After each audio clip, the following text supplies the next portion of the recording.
Salve, salve, tudo bem? Vamos lá? Continuação sobre a aula de iluminismo. Demorou? Vamos junto. Então, a parte 2 do iluminismo, a gente está tentando entender como é que esse negócio funciona. Então, como eu disse na outra aula, o iluminismo parte de um pressuposto. O pressuposto é o seguinte, que a razão é a rainha do rolê. Né? O que quer dizer? Quer dizer que o iluminismo se propõe enquanto um movimento de iluminação da realidade, ou seja, considera que o antigo regime é a escuridão e que o iluminismo, esse movimento filosófico de ideias políticas, sociais e científicas, etc., vem iluminar o mundo. Mas qual é a base dessa iluminação? É a capacidade, é a valorização da capacidade humana de pensar. Por quê? Porque é a razão que liberta primeiramente o indivíduo na sua mentalidade, que permite o indivíduo pensar por conta própria e, a partir disso, combater o poder que vem das tradições, o poder que vem da religião, o poder que vem, então, das formas tradicionais de dominação. Tá certo? Então, por isso que essa frase sintetiza muito bem o que é o pensamento iluminista. A razão tudo pode, tudo atinge, tudo julga. Né? A capacidade racional é o que vai criar a possibilidade do ser humano se libertar da escravidão imposta pelo absolutismo, pelo mercantilismo, pela sociedade estamental e pelo pensamento teocêntrico, que são as características típicas do antigo regime. Então é meio que os iluministas entendem o mundo como uma espécie de um relógio.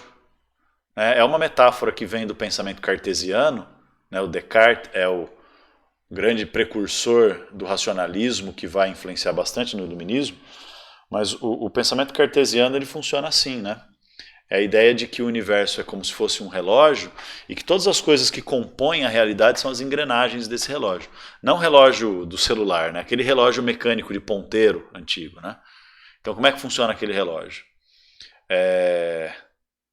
Cada engrenagem do relógio se encaixa perfeitamente para fazer girar os ponteiros e marcar com precisão a hora. Só que o começo de tudo é o relojoeiro que vai fabricar o relógio e que vai planejar o relógio, vai colocar lá uma mola que você enrola, né? Quando você dá corda no relógio, você está enrolando uma molinha e aí essa molinha vai se soltando, vai desenrolando e com isso liga a molinha num eixo que gira, né? Conforme a molinha desenrola, um eixo gira, aí encaixa as engrenagens no eixo, engrenagens umas nas outras, conforme o eixo gira, as engrenagens giram, se encaixam e gira o sistema inteiro. Então, o que os iluministas propõem, usando esse pensamento cartesiano do universo como relógio? Que o universo é isso, a realidade é isso, o mundo é isso, é um grande relógio, Deus é o relojoeiro, mas Deus produziu o relógio e ele funciona por conta própria. Então, se você quer entender um relógio, você não vai entender o relógio, você não vai buscar entender o relojoeiro para entender o relógio. Ah, quantos filhos tem o relojoeiro? Qual é a cor preferida? Qual é a comida preferida? Onde ele mora? Isso não te ajuda a entender o relógio. Entender o relógio é entender as engrenagens do relógio, entender o sistema do relógio. Então, o iluminismo, a partir desse pensamento cartesiano, ele propõe essa ideia. A religião, a igreja vai entender o relojoeiro, que é Deus. E a ciência vai entender o relógio. E aí, como as engrenagens são diferentes, e cada engrenagem forma uma dinâmica própria, cada engrenagem do relógio tem sua própria ciência para compreendê-la. Que é essa nossa ideia de uma ciência fragmentada, né? Uma ciência dividida em disciplinas. Nós estamos aqui tendo uma videoaula de história, mas vocês também devem estar tendo videoaula de química, de física, de português, de geografia, de sociologia, enfim, de matemática. É como se cada uma dessas fosse uma engrenagem do relógio que é compreendida separadamente na sua própria ciência, para que, entendendo cada engrenagem, a gente supostamente consiga montar o sistema chamado relógio. É assim que a ciência moderna entende a realidade e entende sua própria função. Explicar as engrenagens do relógio para que a gente possa entender o funcionamento do todo. Tudo bem? Beleza. Aí, então, a partir desse pensamento, o que vai acontecer? Vai acontecer o seguinte. Eu vou até inverter a ordem do que eu pus aqui no esquema, mas esse pensamento racionalista e cientificista vai levar ao desenvolvimento do que os próprios iluministas na época, e também nós, os historiadores que estudamos o período, chamamos de o século das luzes. Então o século XVIII vai ser o século das luzes. Por quê? Porque a partir dessa postura de compreender a realidade, a partir de um pensamento racional e científico, nós vamos ter uma grande explosão, né, no desenvolvimento da pesquisa e do conhecimento baseado na ciência, baseado na filosofia, na razão e na ciência, no método científico. Nós vamos ter uma explosão gigantesca das artes e dos ofícios, ou seja, o desenvolvimento de invenções e técnicas, né, estimuladas pelo desenvolvimento do pensamento científico-racional. Ramota. O desenvolvimento de técnicas de produção, de fabricação, que vão impulsionar inclusive a Revolução Industrial. Então olha a relação, né? A Revolução Industrial e a Revolução Científica, a Revolução Industrial e a Revolução do Pensamento, representada pelo Iluminismo, alimentando uma a outra mutuamente, né? Alimentando-se mutuamente. Nós vamos ter na arte também, na pintura, na arquitetura, na escultura, nova expressão dessa mentalidade através de profundas críticas a uma arte mais voltada para a religiosidade e a produção de uma arte mais desapegada dessas tradições e dessas determinações teocêntricas. Então nós vamos ter, por exemplo, gente como os filósofos Diderot e D'Alembert produzindo uma grande obra famosíssima chamada A Enciclopédia. Aliás, eles que criaram essa ideia, né? Enciclopédia, que tenta reunir todo o conhecimento científico, artístico, filosófico, cultural humano num compêndio, né? Numa reunião de verbetes, de definições e explicações.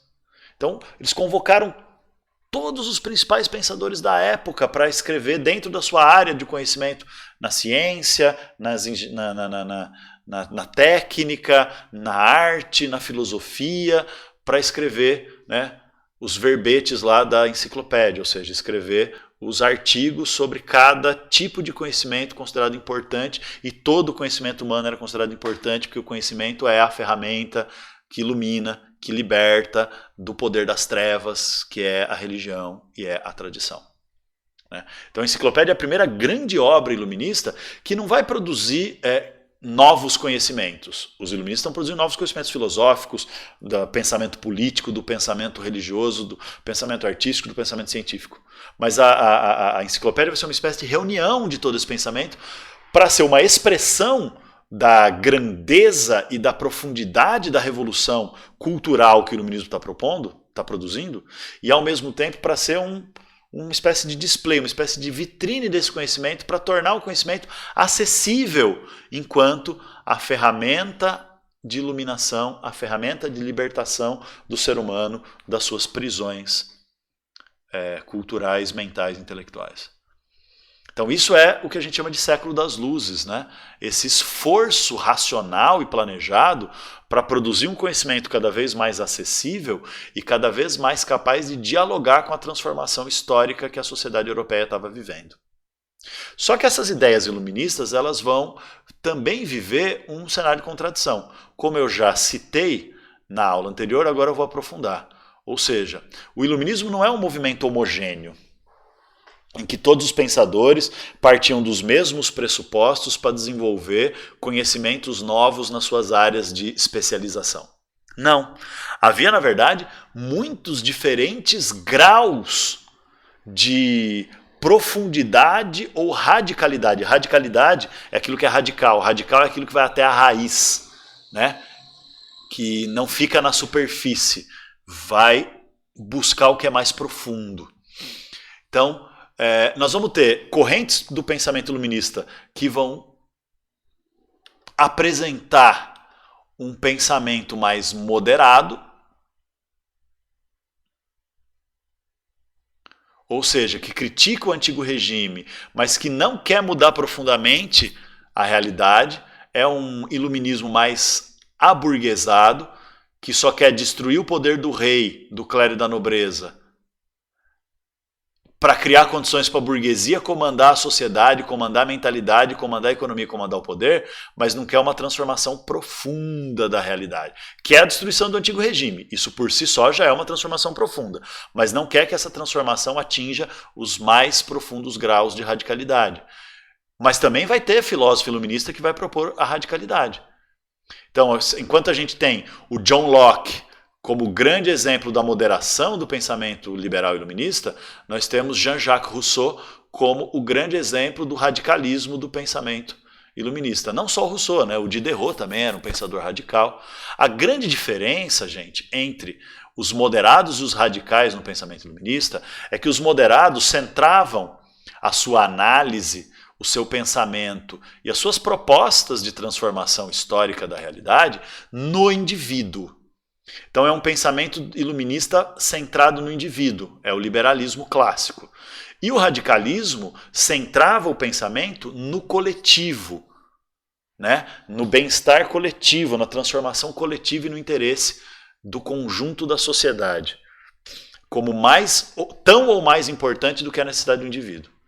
Então, enquanto os liberais vão dizer para ter liberdade tem que ter a liberdade do indivíduo, os radicais vão dizer para ter liberdade tem que ter igualdade entre todos na economia e na sociedade, para que a partir da igualdade entre todos os homens possam ser livres para desenvolver conhecimento. Porque assim, enquanto os moderados vão dizer garantindo a liberdade na economia, lá o liberalismo econômico e tal, no liberalismo político a liberdade do pensamento, a liberdade de expressão, a liberdade individual. Garantindo a liberdade individual é a competência do ser humano que vai levar cada ser humano a se desenvolver e a atingir a sua plenitude.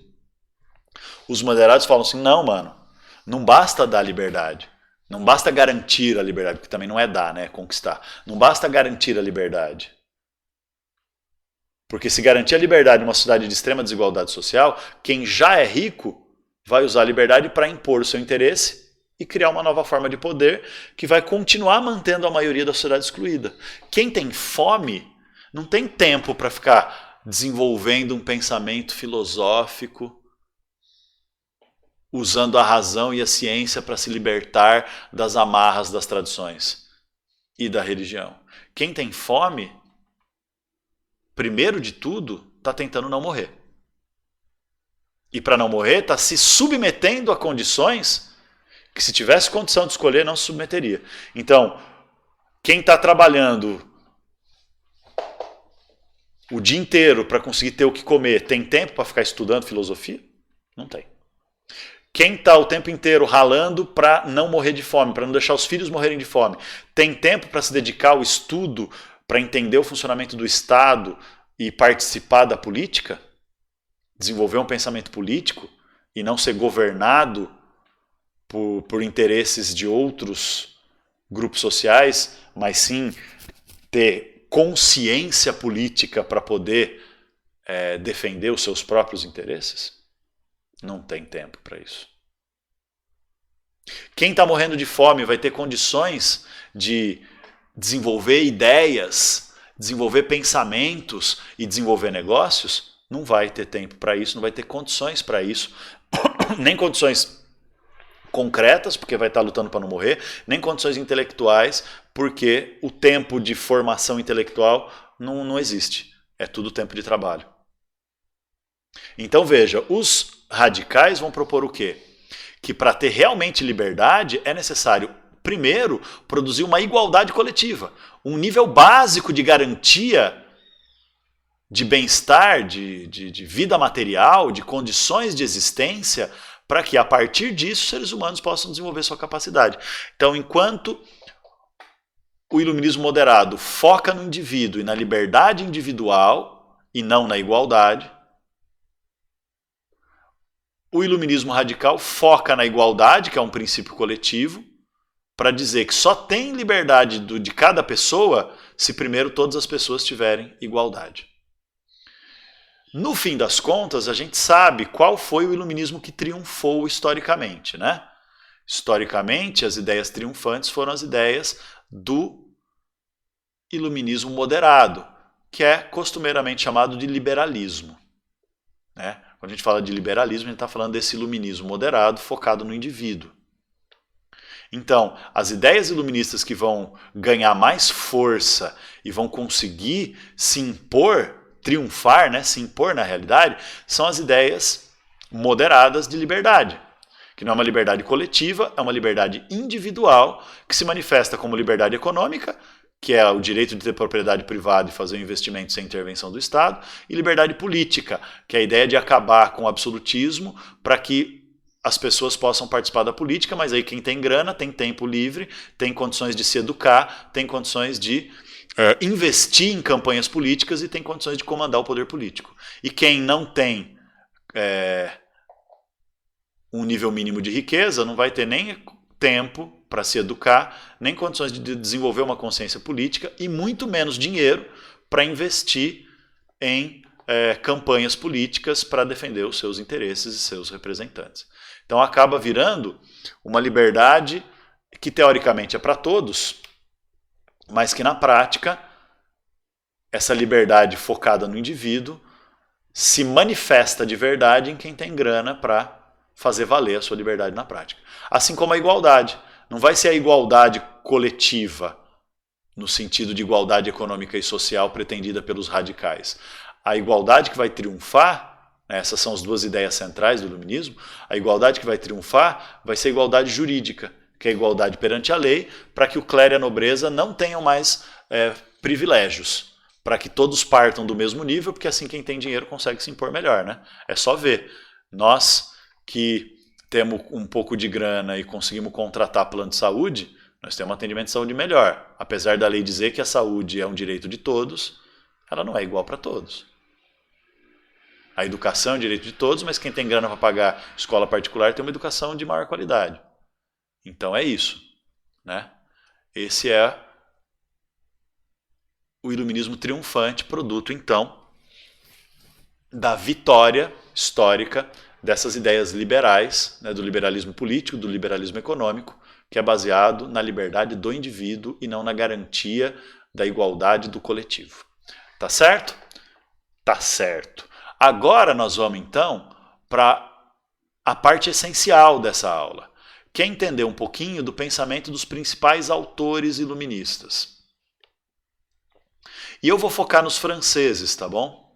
Por que eu vou focar nos franceses? Porque os iluministas franceses são aqueles que buscaram um iluminismo mais político, né, de discussão sobre a sociedade e o funcionamento do poder. Os iluministas alemães, por exemplo, são muito famosos por terem um iluminismo mais filosófico. O mais famoso desses caras é um filósofo alemão fudidamente importante chamado Immanuel Kant, que ele vai produzir uma filosofia iluminista revolucionária e absolutamente fundamental para a gente entender o que é o mundo moderno, que é o pensamento filosófico baseado no que ele chamou de razão crítica. Mas eu vou deixar isso para os professores de filosofia, porque eu tenho uma séria limitação em discutir Immanuel Kant e esses caras do pensamento iluminista, tanto os radicais quanto os moderados, na filosofia. Então nós vamos focar na filosofia política, que aí é a filosofia dos franceses, tá bom? Então vamos lá. Eu vou começar por Rousseau, apesar dele não ser o primeiro aqui no rolê, eu vou começar por Rousseau.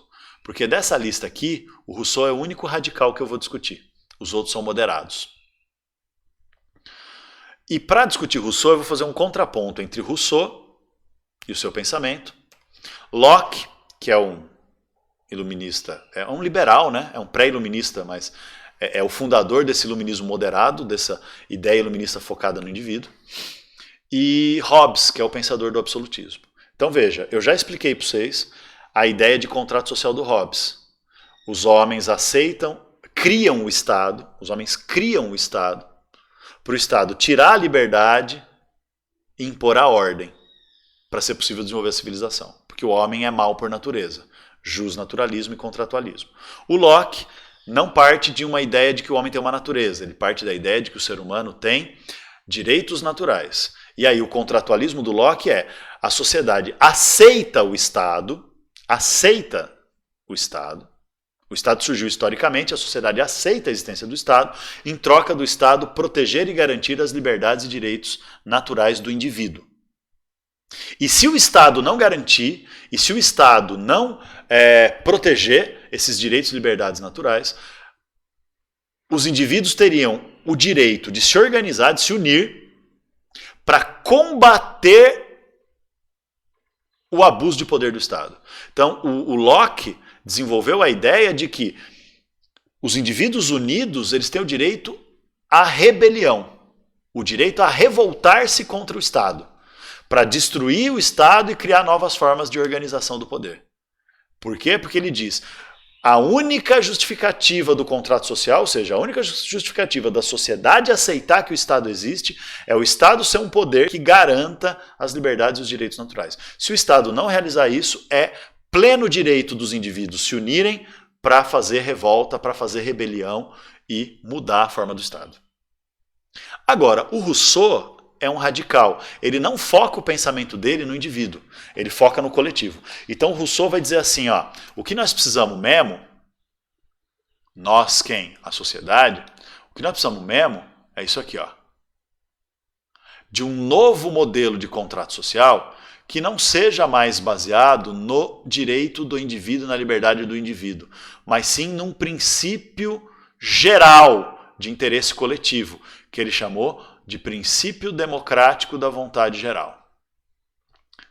Então ele diz, o Estado é uma forma de poder que existe e é aceita pela sociedade, mas a função do Estado deve ser não garantir o direito do indivíduo simplesmente, mas garantir a prevalência, né? Garantir que valha mais a vontade geral da sociedade do que o direito do indivíduo. Porque o Rousseau vai dizer assim, a sociedade capitalista funciona de um jeito, ele não vai dizer sociedade capitalista, para ser bem sincero, mas ele vai dizer a sociedade hierárquica, né, com uma hierarquia social, funciona de um tal jeito em que, se o Estado garantir simplesmente o direito dos indivíduos, os mais fortes vão dominar os mais fracos e vão eliminar a liberdade dos mais fracos, vão eliminar o direito dos mais fracos, vão eliminar a dignidade dos mais fracos. Então, por exemplo, né, não é um exemplo que o Rousseau dê, mas eu dou para explicar o Rousseau.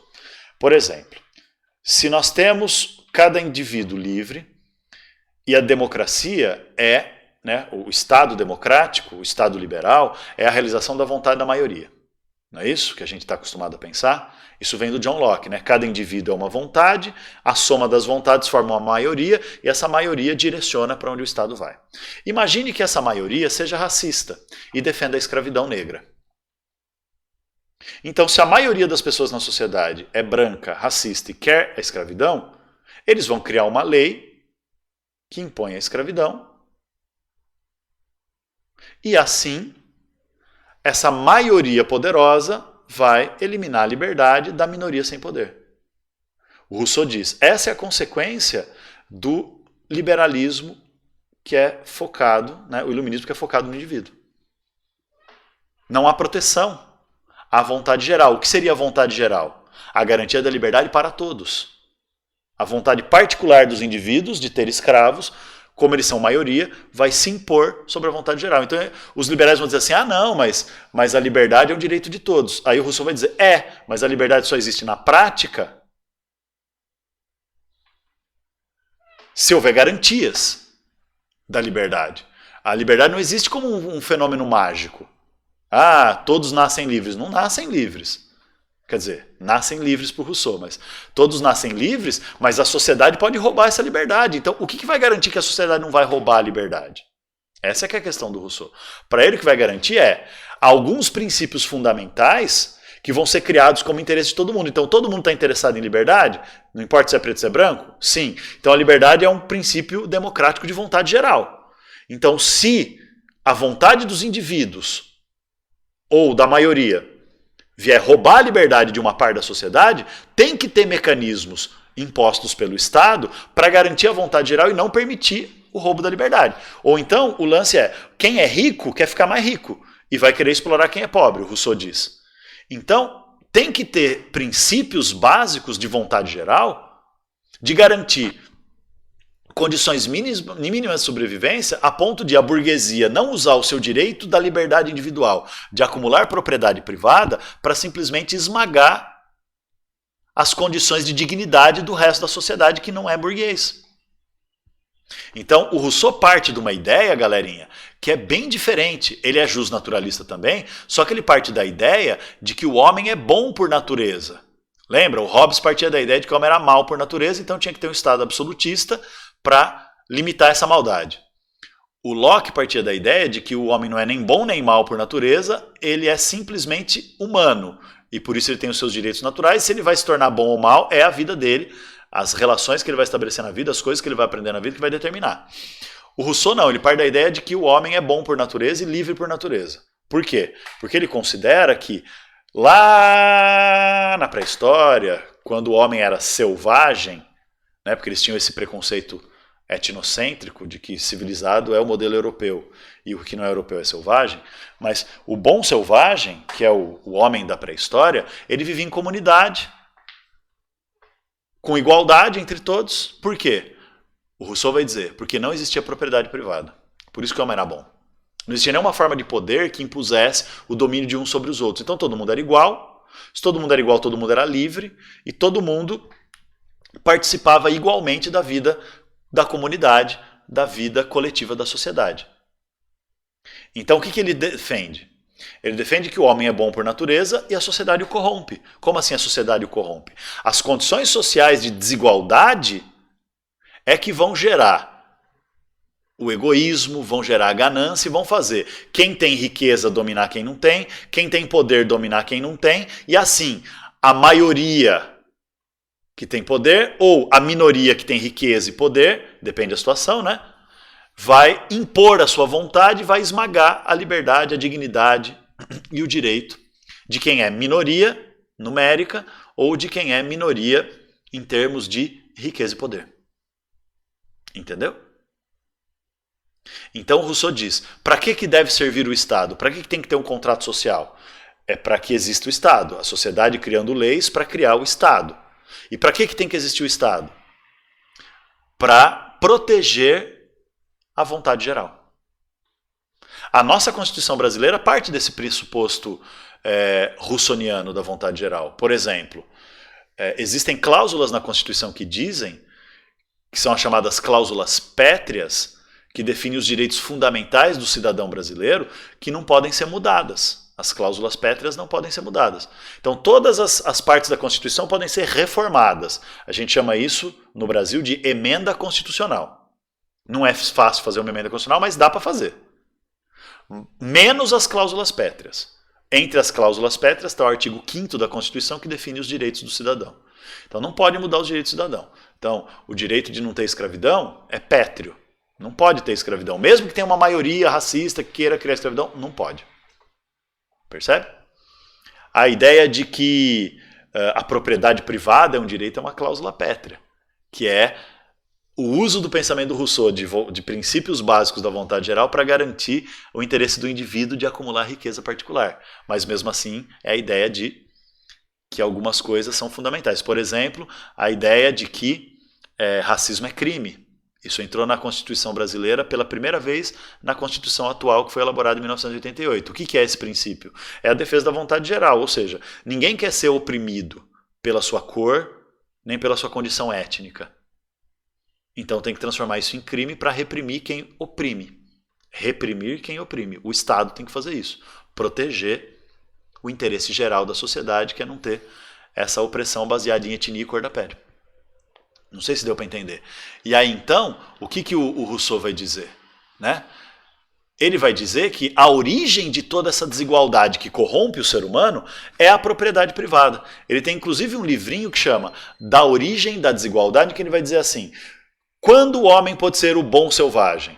Enquanto não teve alguém que cercou uma terra e falou, isso é meu, e os outros foram idiotas ou fracos para aceitar. Enquanto todo mundo foi igual e não teve propriedade privada, não tinha desigualdade de riqueza, a riqueza da sociedade era dividida igualmente entre todos, então não tinha ameaças à liberdade. A partir do momento que passou a ter propriedade privada, Os caras que eram ricos se tornaram poderosos, quiseram manter o seu poder e a sua propriedade, a sua riqueza. E aí criaram o Estado para dominar. Então o que o Rousseau propõe?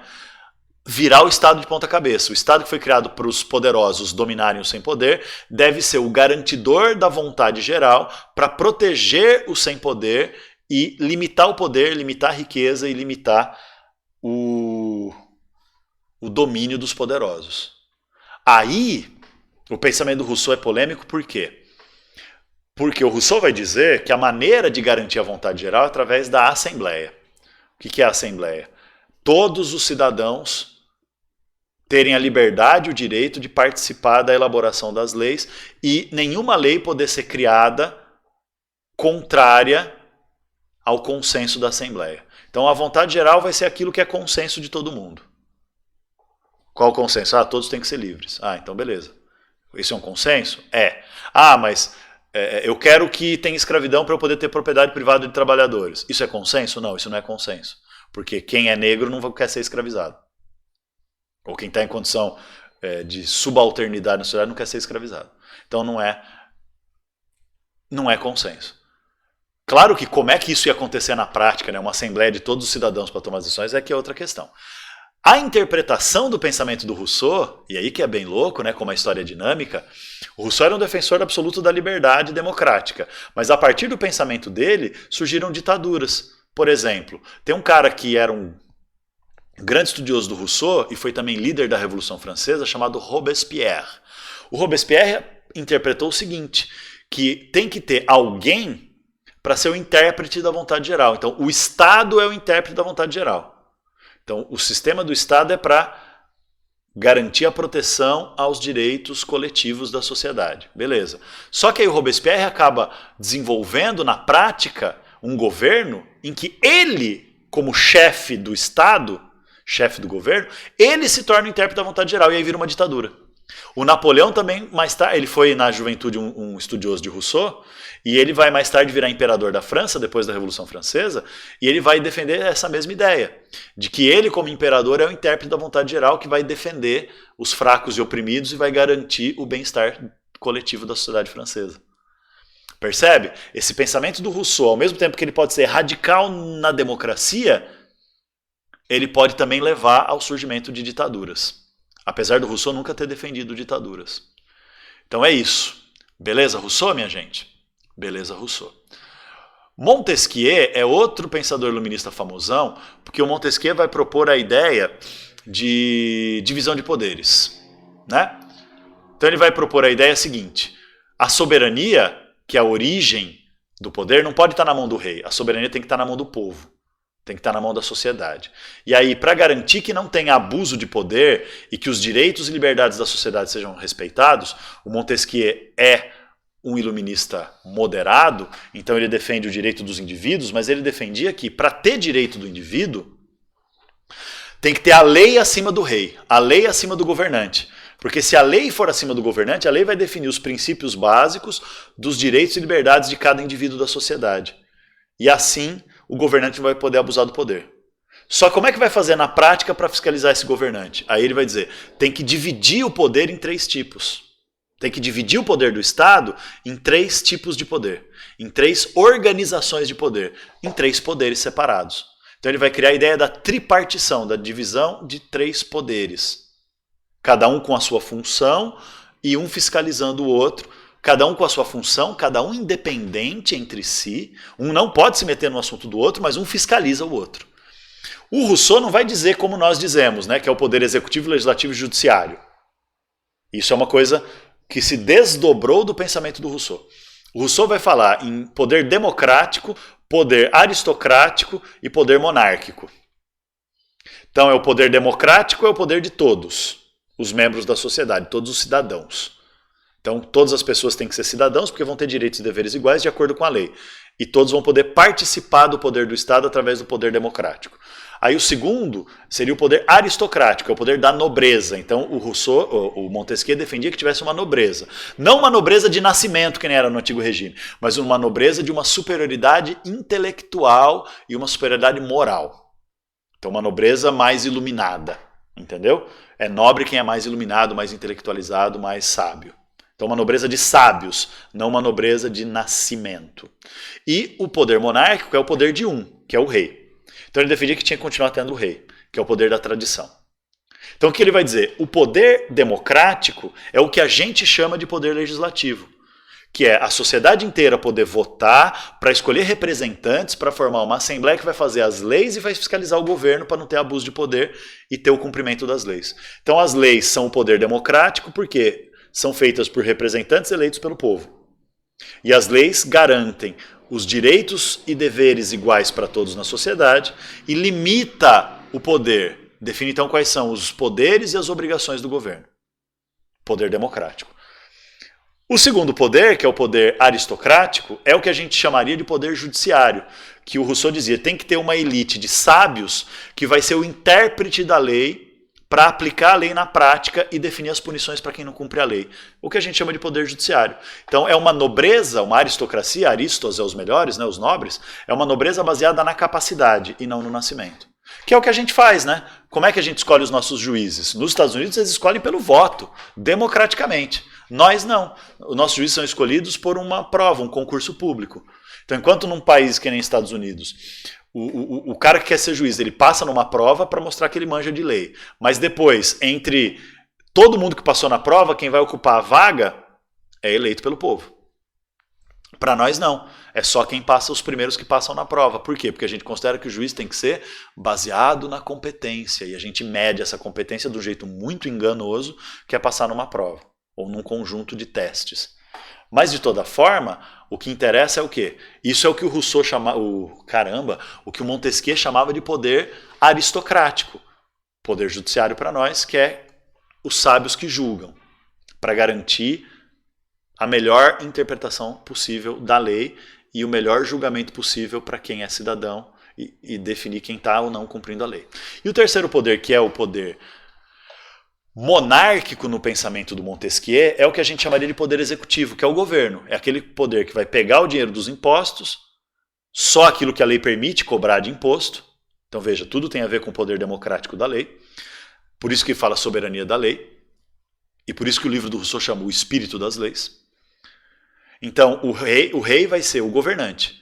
Ele vai ter o seu poder limitado pelas leis e pela justiça, né? Mas ele vai definir como vai gastar o dinheiro que vem dos impostos para governar o país, para administrar os recursos e o patrimônio. Não de acordo com a vontade dele, mas de acordo com o que a lei permite ele fazer, ele vai poder fazer os seus planos. É o que a gente chama de poder executivo, que é o governo. Beleza, Rousseau? Quer dizer, Voltaire? Cacete. Beleza, Voltaire. Voltaire não, Montesquieu. Tranquilinho? Ai, meu Deus do céu, viu? Eu tô ficando cansado nessa quarentena. Tanto gravar videoaula, as ideias começam a se misturar. Também vale destaque o Voltaire. O Voltaire é um pensador moderado, mas que ele vai fazer umas críticas interessantes. Ele vai defender, por exemplo, fazer uma crítica profunda, por exemplo, à ideia de privilégios do clero e da nobreza. Então ele vai defender o fim dos privilégios do clero e da nobreza e uma sociedade baseada na igualdade jurídica. Então não é que nem o Rousseau que defende a igualdade da vontade geral, que é a igualdade social. Ele só está preocupado com a igualdade jurídica, que a lei seja igual para todos. Assim, quem é, entre aspas, mais competente consegue se sair melhor. E ele vai defender a ideia da liberdade de expressão de uma maneira bastante radical. Ele vai dizer assim, que a liberdade de expressão é a base para todas as outras liberdades. Ele tem uma frase famosa dele que diz assim, se eu perdesse todos os meus direitos e tivesse que escolher apenas um, eu escolheria a liberdade de expressão, porque com ela eu recuperaria todos os outros. Porque com a liberdade de expressão, ele pensava, você pode defender suas ideias e pode convencer as pessoas, montar um movimento e combater a opressão e conquistar outros direitos. Sem liberdade de expressão não tem como a sociedade se organizar para combater os abusos. Ele também, dizem que é dele a frase, mas outros dizem que é de Platão, outros dizem que é de outro pensador, mas enfim, uma frase que talvez descreva bem o pensamento do Voltaire é aquela famosa, que diz assim, mesmo que eu não concorde com uma só palavra do que dizes, eu defendo até a morte o direito que tens de dizê-lo. Então mesmo que eu ache que você está falando merda, eu defendo que você tem o direito de falar das suas ideias. Mesmo que eu discorde de você e combata as suas ideias, eu defendo o direito de você dizer o que você pensa e defender suas próprias ideias. Então, Jean-Marie Arouet, o Voltaire, o Barão de Montesquieu, que era um nobre iluminista moderado, o nome dele era... esqueci o nome dele, enfim.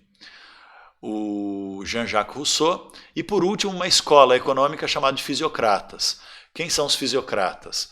Os fisiocratas são uma espécie de os caras do liberalismo econômico na França, só que com uma diferença, algumas diferenças importantes em relação ao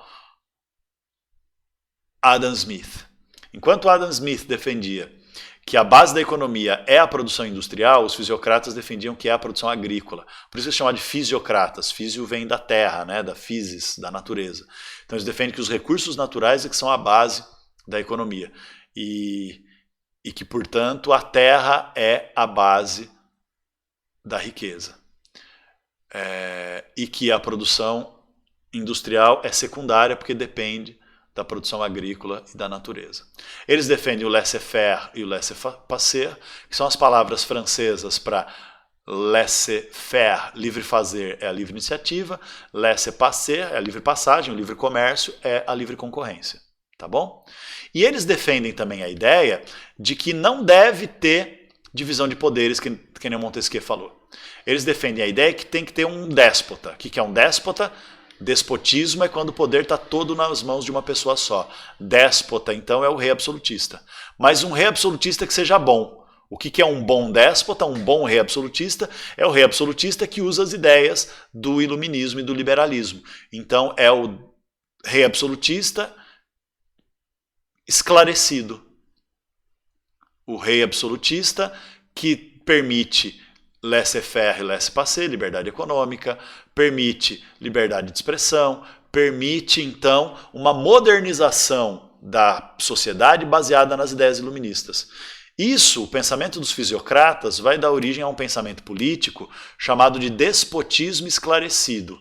Isso aqui vai acontecer na Áustria, vai acontecer na Rússia, vai acontecer em Portugal. O que é o despotismo esclarecido? É um movimento de reis absolutistas europeus durante o século XVIII e XIX que vão usar as ideias iluministas, aplicar as ideias iluministas para modernizar seus países. Então, para quem já estudou a história do Brasil, a história da mineração, o Marquês de Pombal, que foi um ministro português, ele usou as ideias iluministas para tentar modernizar Portugal. E ele era um ministro, então, do déspota esclarecido português, do rei absolutista, que usava ideias iluministas em Portugal, chamado Dom José. Mas também o iluminismo vai estimular revoltas que vão virar revoluções que vão mudar profundamente a realidade, como a independência dos Estados Unidos, que é o nosso próximo assunto, e a Revolução Francesa, que a gente vai discutir também nas próximas videoaulas. Beleza, minha gente? É isso então. Com essa sirene, não sei se vocês estão ouvindo na gravação, a gente encerra essa videoaula e me despeço por aqui, desejando tudo de melhor para vocês, e se vocês tiverem dúvidas, vocês sabem sempre onde me encontrar. Abraço, um beijo, até a próxima.